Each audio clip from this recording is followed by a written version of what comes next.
आउज़बिल्लाहिमिनश्शैतानिर्रजीम बिस्मिल्लाहिर्रहमानिर्रहीम अस्सलाम वालेकुम वरहमतुल्लाहि वबरकातुहू। हेलो फ्रेंड, हेलो ही एफएमएस फैमिली। उम्मीद है कि आप बिल्कुल ठीक ठाक होंगे, खैर आफियत के साथ होंगे। एक बार फिर आपको इंट्राडे ट्रेडिंग के इस एपिसोड में हम वेलकम करते हैं और आज हम फोरकास्ट करने वाले कि गोल्ड आज अपनी नौयत के से कैसा रहेगा। मेरे वो दोस्त, मेरे वो अजीज जो ऑनलाइन फॉरेक्स ट्रेडिंग से पैसा कमाना चाहते हैं, सेफ ट्रेड करना चाहते हैं, ये वीडियो आपके लिए है। स्किप मत कीजिएगा, कंप्लीट देखें ताकि आज के लेवल और कंसेप्ट आपको समझ आए।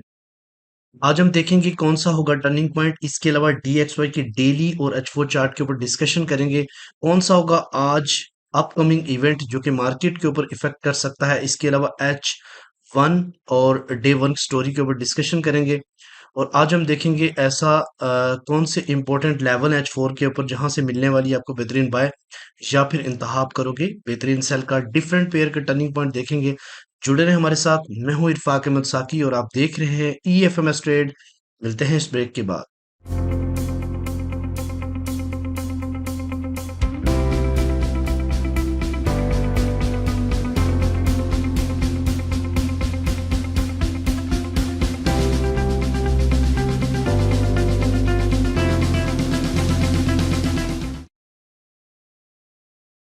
वेलकम फ्रेंड, अगर आप न्यू हैं और अभी तक आपने हमारा चैनल सब्सक्राइब नहीं किया तो सबसे पहले चैनल को सब्सक्राइब कर लें, बेल आइकन पे क्लिक कर लें ताकि रोजाना की अपडेट आपको मिले और आप फौरन अपनी ट्रेड को प्लान कर सकें। इसके अलावा बड़ी कम्युनिटी का हिस्सा बनने के लिए आप डिस्क्रिप्शन में फर्स्ट वीडियो देखें, how to become a premium member, या फिर आप इस व्हाट्सएप पे मैसेज करें जिसमें हम आपको डायरेक्टली बताएंगे कि आप हमारे फ्री में लाइफ टाइम प्रीमियम मेंबर कैसे बन सकते हैं। ठीक है, चलिए जी। आज मोस्ट इम्पोर्टेंट चीज जो कि डिस्कस करने वाली है वो आज का इवेंट है, लेकिन उससे पहले मैं बल्कि टर्निंग पॉइंट बता देता हूँ आज का। सबसे पहले टर्निंग पॉइंट नोट करें। टर्निंग पॉइंट आज का 2291.2 है, यानी 2291.2 आज का टर्निंग पॉइंट। मार्केट इससे नीचे M30 क्लोज कर चुकी है, बल्कि 8 मिनट अभी बाकी हैं तो इसकी क्लोजिंग हम वेट करेंगे। उसके बाद हम यहाँ से अपनी ट्रेड को प्लान करेंगे।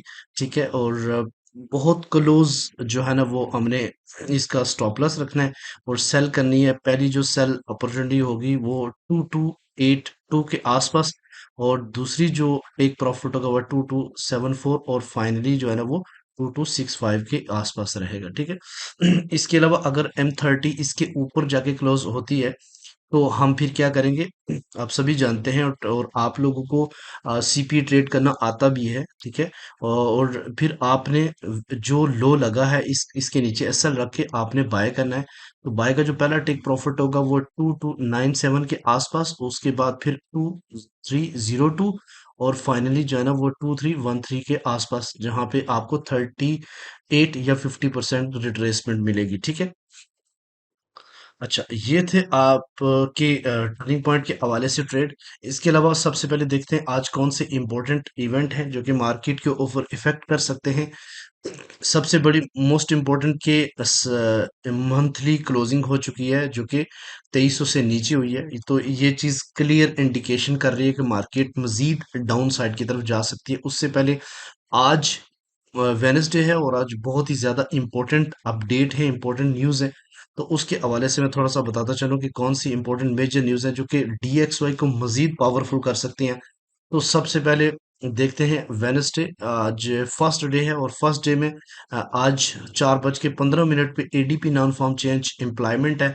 उसके अलावा 5:45 पे PMI का डाटा आना है। उसके अलावा 6 बजे जॉब ओपनिंग है, और उसके अलावा बाकी मैन्युफैक्चरिंग प्राइस का इंडेक्स का डाटा आना है, कंस्ट्रक्शन ओपनिंग का डाटा है।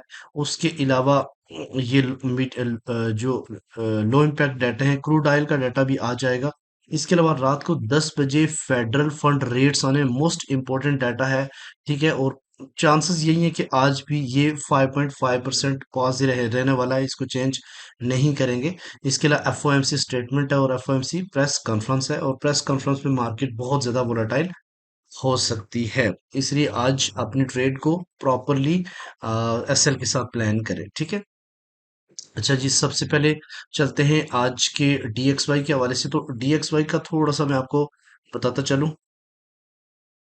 गाइस ये आपके सामने DXY का H4 चार्ट मौजूद है और इसके अकॉर्डिंग अगर हम देखें तो ये काफी ज्यादा स्ट्रॉन्ग बुलिश है, क्योंकि कल इसने ये ट्रायंगल को भी ब्रेक किया अपसाइड की तरफ और ये इसका एक सेल ऑर्डर था। और यहाँ पे अगर आप देखें तो बिल्कुल इसके एज पे जाके मार्केट क्लोजिंग दी है। और ये जो H4 है ये बहुत ही इंपॉर्टेंट है, अगर ये रिट्रेस करता है थोड़ा बहुत यानी एटलीस्ट इसके आसपास 106.1, या फिर इसको रिट्रेस करना चाहिए 106 के आसपास और यहाँ से पुल बैक करना चाहिए जो कि 10 यहाँ पे 106.8 या 107 तक मार्केट जा सकती है। अगर आज डाटा इसके फेवर में आता तो ये मजीद अपसाइड की तरफ जाएगा, अदरवाइज ये एक दफा डाउन आके ये जो पॉइंट है 106 का ये बहुत ही ज्यादा इंपॉर्टेंट है, क्योंकि इस जगह से मार्केट ब्रेक हुई थी। ये कल का एरो लगा हुआ है अकॉर्डिंग टू मार्केट, इस तरीके से इसको ब्रेक करके अपसाइड की तरफ गई और ये एक स्ट्रॉन्ग बुलिश इनगल्फिंग भी H4 के ऊपर देखने को मिल रही है। अगर हम बात करते हैं DXY की डेली की, तो यहाँ पे देखें तो एक वैलिड बुलिश इनगल्फिंग बनी है जो कि काफी ज्यादा स्ट्रांग है। और ये जो अगली कैंडल ये भी इसी तरीके से आपको बाइंग प्रेशर दिखा रही है, लेकिन मार्केट को चूंकि आज काफी ज्यादा न्यूज है तो इसलिए मार्केट को थोड़ा बहुत रिट्रेस करना चाहिए। अगर ये रिट्रेस होके 105.9 यानी 61% या 50% रिट्रेस करता है तो गोल्ड को भी 60 और 50% सेल अपसाइड की तरफ रिट्रेस करना पड़ेगा। अच्छा, चलें जी, सबसे पहले हम डिफरेंट पेयर के टर्निंग पॉइंट जैसे बताते हैं। एक मोस्ट इंपॉर्टेंट आपको बता देता हूँ कि सिल्वर को आप बाय कर सकते हो, सिल्वर बहुत अच्छी पोजीशन पे है। और अगर इससे नीचे H4 क्लोज करता है 26.2 तो फिर आप सेलिंग की तरफ जाएं, अदरवाइज आप 26.2 से अप साइड में तो आप बाय करें सिल्वर को, ठीक है। इसके अलावा अगर हम बात करते हैं जनाब यूएस ऑयल की, तो यूएस ऑयल की स्टोरी बड़ी इंपॉर्टेंट है। इस वक्त जिस जगह पे मार्केट रुकी हुई है वैसे इसका CP 80 है यानी 81.06 है। मार्केट इससे ऊपर है तो हम बाय करेंगे, लेकिन ये जो जोन है ये मोस्ट फेवरेबल बाय जोन है। अगर इसको ब्रेक करता है तो मजीद स्ट्रॉन्ग जो है ना मार्केट सेल की तरफ जा सकती है, क्योंकि ये काफी बार मार्केट को रिजेक्ट अपसाइड की तरफ कर चुका है। लेकिन अब की बार मुझे ऐसे लग रहा है कि पॉसिबिलिटी है कि ये इसको ड्रिल कर जाए, ठीक है। चूंकि CP ट्रेड करनी है तो 81 से ऊपर ऊपर है तो हम बाय करेंगे, जब से नीचे चला जाएगा तो हम सेल की तरफ देखेंगे। इसके अलावा अगर हम बात करते हैं GBP USD की, तो इसका भी जो ट्रेंड है वो सेल है, ठीक है। मार्केट ने रिट्रेस किया और वापस दोबारा 61% से डाउन साइड की तरफ जा रही है। आज इसका जो टर्निंग पॉइंट 1.24815 है, मार्केट इससे ऊपर है तो बाय करेंगे, इससे नीचे क्लोजिंग दे दी तो हम सेल की तरफ जाएंगे। इसके अलावा अगर हम बात करते हैं यूरो USD की, तो क्लियर वाजे यूरो USD को अगर आप देखें तो इसका ब्रेकआउट हुआ है इसके आसपास यानी कि 1.72 के आसपास। और इसके ये जो आपके सामने ट्रेंड लाइन है इसको मार्केट ने काफी टाइम रेस्पेक्ट देती रही है। और अब ये ब्रेकआउट डाउन साइड की तरफ, क्योंकि ये 100% जो है ना वो DXY को फॉलो करता है, अगर वो मजीद अपसाइड की तरफ जाता तो ये मजीद सेलिंग प्रेशर में रहेगा। 1.06629 की डाउन मार्केट जाती है तो आप सेलिंग की तरफ जाओगे, जब तक इससे ऊपर जाएगी आप फिर बाय पोजीशन को अडॉप्ट करोगे, ठीक है। इसके अलावा अगर हम बात करते हैं बिटकॉइन की, तो बिटकॉइन का जो प्रेशर है वो भी सेलिंग है। इसका टर्निंग पॉइंट 60,723 है, मार्केट इससे डाउन साइड की तरफ जाएगी तो सेलिंग की तरफ जाओगे। और इससे ऊपर मार्केट H1 M30 या H4 क्लोज करेगी तो आप बाई की तरफ जाओगे, अदरवाइज ये मजीद क्रैश कर सकता है, ठीक है।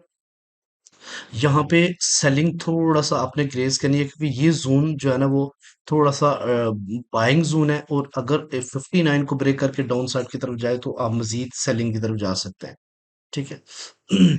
अच्छा, सबसे पहले हम आते हैं जनाब ये आपके सामने H1 स्टोरी है, इसको आपने बड़ी तवज्जो के साथ देखना है। कल भी मैंने आपको बताया था कि मार्केट अगर ब्रेकआउट करती है ये आपके सामने मैंने एक चैनल ड्रा किया था, ठीक है। अगेन आपको बता देता हूँ, मार्केट काफी टाइम इसको रिस्पेक्ट देती रही अपसाइड की तरफ। अगर चूंकि प्रेशर पीछे से सेलिंग से होके ये चैनल क्रिएट हुआ था, मोस्ट ऐसा होता है कि जब भी मार्केट अपसाइड से डाउन साइड की तरफ आती है, यानी ऐसे गिरे और फिर यहाँ पे ऐसे ऐसे बनाना शुरू कर दे, ऐसे चैनल बनाए, तो मोस्ट 80% इसके चांसेस यही होते हैं कि मार्केट जो है ना वो डाउन साइड की तरफ ओपन होती है, ब्रेकआउट करती है, ठीक है, 80%, और 20% ऐसा होता है कि वापस पुल बैक कर जाती है। तो मार्केट ने इस फेवर में 80% को ही चांस दिया, यहाँ से मार्केट ब्रेकआउट हुई और कल एक अच्छा खासा जो है ना डाउन साइड की तरफ देखने को मिला। अच्छा, तो उसमें जो चीज इंपॉर्टेंट है, अब यहाँ पे एक डिमांड जोन था और इसको भी मार्केट ब्रेक करके नीचे की तरफ क्लोजिंग दे चुकी होती है। अब मार्केट को मजीद अपना मुकम्मल रिट्रेस करने के लिए एक बार 92 से ऊपर H1 क्लोज करनी पड़ेगी और देन मार्केट जो है ना वो 2308 और 9 की तरफ जो है ना वो रिट्रेस कर सकती है, ठीक है, और फिर डाउन साइड की तरफ। चूंकि एक चीज मोस्ट इंपॉर्टेंट है यहाँ पे देखना है कि 80% जो रिटेल ट्रेडर है वो बाइंग के अंदर स्टक हैं, और जब रिटेल ट्रेडर किसी जगह पे बाइंग के अंदर स्टक है तो हमें हर टॉप से सेल को प्रेफरेंस देनी पड़ेगी, ठीक है, ये बात ध्यान में रखिएगा, ठीक है, तब आप एक अच्छी प्रॉफिटेबल ट्रेड कर सकोगे।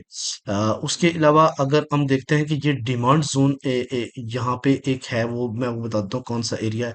वो एरिया 76 और 66 के दरम्यान में है, जहां से अगर मार्केट इसको डाउन साइड की तरफ जाती है तो नेक्स्ट जो है ना वो H4 के ऊपर देखेंगे कौन से लेवल बनेंगे। अच्छा, ये आपके सामने हम डिस्कस करते हैं जी। हाँ, ये आपके सामने डेली का चार्ट है। डेली के चार्ट को अपने तवज्जो से देखना है। मैंने आपको दो वैल्यू बताई थी, ठीक है, और एक वैल्यू मैंने बताई थी आपको 2348, कि इससे ऊपर अगर डे वन की क्लोजिंग होती है तो मार्केट गेन 2400 की तरफ जाएगी, और अगर डे वन की क्लोजिंग 2303 से नीचे की तरफ होती है तो मार्केट मजीद क्रैश होगी। ये कल का मैंने मार्क करके रखा हुआ था और मार्केट ने एग्जैक्टली इससे नीचे जाके क्लोजिंग दी। तो ये जो कैंडल्स, ये दो कैंडल्स आप गौर से देखें, एक ये कैंडल जो पिछले मंडे को बनी थी, और एक ये कल मंगल को जो बनी है, ये दो कैंडल्स इतनी आसान नहीं है कि मार्केट इसको एक दफा फिर तोड़ के ऊपर जाए, क्योंकि अब इस इन दो कैंडल्स ने, अब अगर गौर से देखो तो गोल्ड की कमर काफी हद तक तोड़ी हुई है, तो इस वजह से मार्केट जो है ना वो क्रैश हो रही है। अब हमने देखना ये है, दो पॉइंट बता रहा हूँ आपको। 50% अगर ट्रेस की बात करें तो 2311, और 2305 38%, और 2316, ये तीन एरिया है जहां से आप सेल को अटेम्प्ट कर सकते हैं अगर मार्केट पीछे रिट्रेस आती है तो इसको देना चाहिए रिट्रेस। और ये जो अब 2290 का एक रेजिस्टेंस बन गया है, इसको एक अच्छे टाइम फ्रेम के साथ ब्रेकआउट करे ऊपर, देन मार्केट जो है ना इन एरिया को रिट्रेस करने आ सकती है, ठीक है। अब आते हैं जनाब आपके फेवरेट लेवल H4, जहां से आप देखेंगे अपनी इंपॉर्टेंट ट्रेड। गाइस ये आपके सामने H4 के लेवल्स हैं, यहाँ से आपने गौर से तवज्जो से देखना है। कल मैंने आपको बताया था ये चैनल्स कि मार्केट अपसाइड की तरफ से डाउन आई, और यहाँ पे एक चैनल्स पे ट्रेड होना शुरू हुई, जिसका ट्रेंड ऐसे लग रहा है कि अपसाइड की तरफ, जो कि सपोर्ट नीचे से मार्केट करती है, और अक्सर आपने देखा ऐसे चैनल जो है ना वो डाउन साइड की तरफ ब्रेकआउट बहुत ही खतरनाक होते हैं। ये मैंने आपको H1 के ऊपर भी बता दिया। तो सेम मार्केट ने यहाँ से कल ब्रेकआउट, ये वाली कैंडल अगर आप गौर करें तो ये वाली कैंडल जो है ना एग्जैक्टली से नीचे क्लोज हुई, तो फिर हमें सिर्फ क्या करना चाहिए था, सेल। तो ये मैंने कल की वीडियो में भी आपको बताया था, और एरो भी ये ड्रा कल का किया हुआ है, सेम उसी पैटर्न से मार्केट ने बिहेव किया है। अच्छा, आज देखते हैं किस तरीके से होगा काम, ठीक है। सबसे पहली बात ये कि मार्केट यहाँ पे ऐसा लग रहा है कि जैसे शायद थोड़ा सा पुल बैक ले रही है, लेकिन अभी भी स्टिल प्रेशर जो है ना वो सेलिंग है। चूंकि हमने सेल को ज्यादा प्रेफरेंस देनी है, तो इसलिए हमने ऐसे नहीं कि यहाँ से सेल है तो यहीं से सेल करना शुरू कर देना है, सेल की जगह देखनी है कि कहाँ से हम सेल कर सकते हैं।